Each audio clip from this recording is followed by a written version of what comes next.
Se reunieron Trump y Zelensky y ante los ojos de todo el mundo, aterrado, asustado o muy alegre, se desarrolló una escena digna de alguna serie televisiva.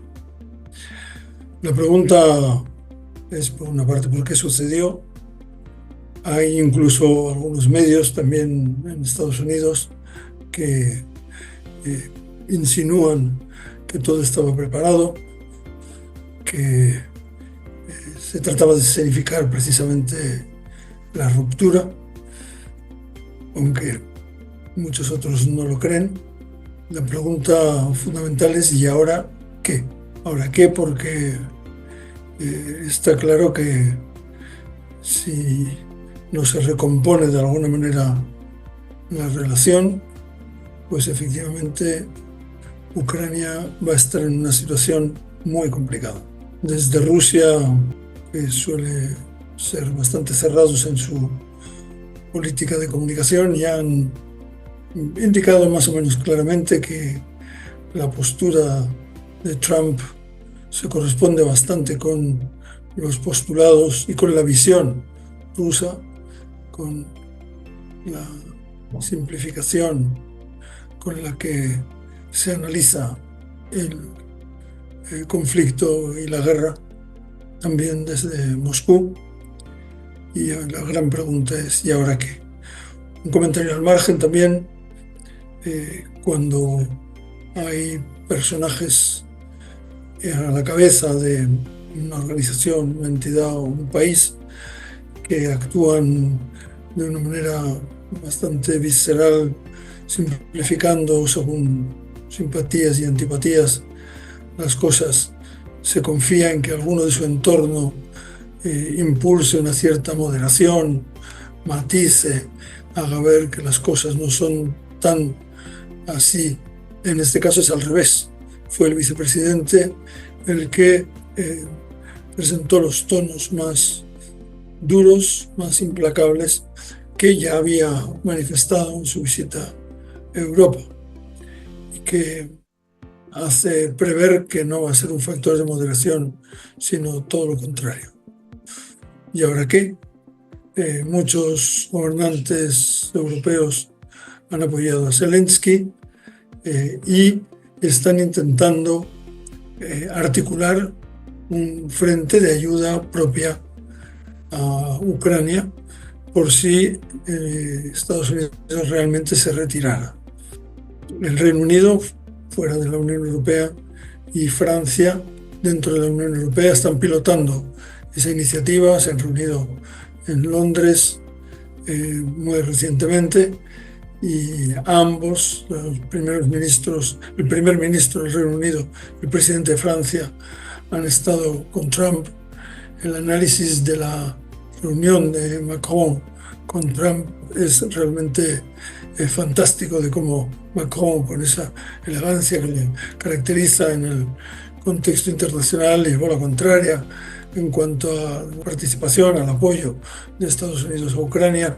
Y a quienes han analizado el lenguaje gestual subrayan cómo, con una mezcla de simpático, como diría yo, inconformismo juvenil y datos bien armados, pues consiguió ganar esa partida. De poco sirvió, porque cuando llegó Zelensky, Trump no parecía que había asumido mucho el discurso de Macron, sino el de Putin. Habrá que ver hacia dónde va la situación. Francia y el Reino Unido jugarán un papel importantísimo. Desde Italia también llegan voces de que, como sea, hay que recomponer la situación.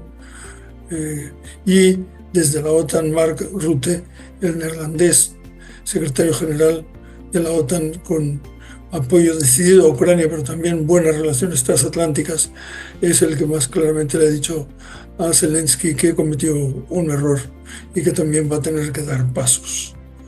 En fin, la situación no se ha simplificado.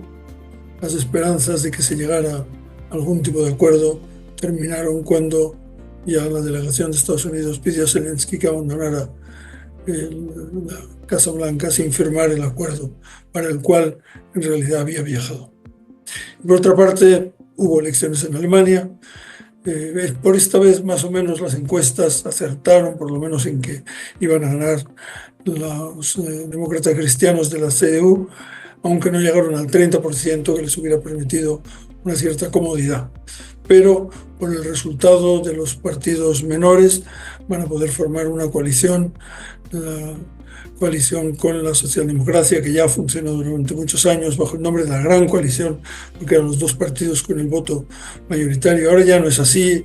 El segundo en voto es la extrema derecha de la Alternativa por Alemania. Los socialdemócratas han sufrido una caída histórica, están en su mínimo en toda la historia de la República Federal de Alemania. Sin embargo, parece que van hacia esa formación de gobierno, ya que los liberales no han conseguido entrar en el Parlamento por primera vez desde hace años, y una alianza solo con los verdes daría una mayoría absolutamente escasa. Todos hablan de ello, de esta coalición, pero hay que tener claro que tiene que votar a favor la bancada socialista en el Congreso, y ya hay algunos diputados que han dicho que no van a votar a favor del ganador de las elecciones.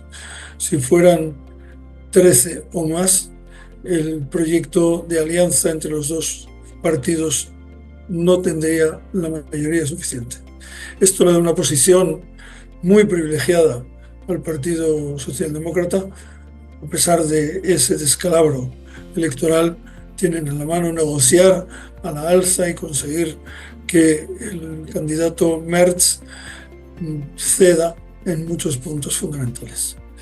Frente a estos dos acontecimientos, el resto de temas está en un segundo plano, pero se puede mencionar al menos que en el mes de febrero se han cerrado dos gobiernos de coalición, uno muy complicado después de 8 meses en Bélgica, una alianza de 5 partidos. No hay que olvidar que allí, junto a las diferencias ideológicas, están también las diferencias de regiones entre flamencos y valones, y hay que conseguir ahí un equilibrio. Y por primera vez un nacionalista flamenco, Bart de Wever, va a ser el jefe de gobierno. Por insistencia, en realidad, del rey Felipe, que veía a este personaje como la única personalidad capaz de armar un gobierno con esos hilos tan complicados. En fin, veremos hacia dónde va esta coalición. Y en Austria finalmente va a salir un gobierno tripartito entre la democracia cristiana, ganadores de las últimas elecciones, la socialdemocracia y los liberales. También hubiera sido posible, pero una mayoría ínfima, una coalición entre democracia cristiana y socialistas, pero con la inclusión de los liberales tienen una base de gobierno bastante más amplia. Con eso se ha evitado el gobierno con la entrada de la extrema derecha. Hubo negociaciones entre la democracia cristiana y la extrema derecha, ya ha existido un gobierno así, pero finalmente se rompieron por las pretensiones maximalistas del nuevo líder de la extrema derecha. También habrá que ver cómo funciona este empeño, este proyecto, y seguir atentamente muchas otras cuestiones que están ahí en el ámbito internacional, y que quizá cuando se vaya aclarando un poco el panorama en torno a Trump, que no es solo un personaje difícil en la relación con Ucrania, sino también en muchos otros temas. Cuando se vaya aclarando el panorama, pues también volveremos a fijarnos más en otros aspectos. Muchas gracias.